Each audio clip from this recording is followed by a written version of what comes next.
ईदी welfare centre दीना में बिजली बहाल, खिदमत खल्क का अमल फिर से जारी, वापटा का शुक्रिया। डॉक्टर तसव्वुर हुसैन मिर्जा की रिपोर्ट के मुताबिक आपको बताएं कि ईदी वेलफेयर सेंटर दीना में 4 रोज से जारी बिजली की बंदिश बिलाखिर ख़त्म हो गई, जिसके बाद सेंटर में मालूमात ज़िंदगी और फलाही सरगर्मियाँ दोबारा बहाल हो गई।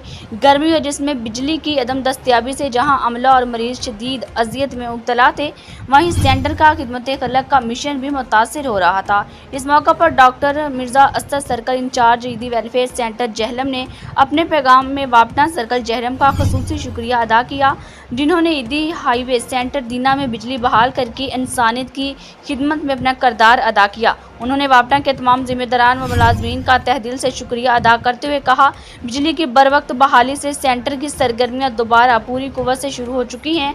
डॉक्टर मिर्जा असद ने मजीद कहा कि ईदी सेंटर का मिशन बिलातातल खिदमत खल्क है और ऐसे अदारों की मदद करना हम सब की मुश्तरका जिम्मेदारी है।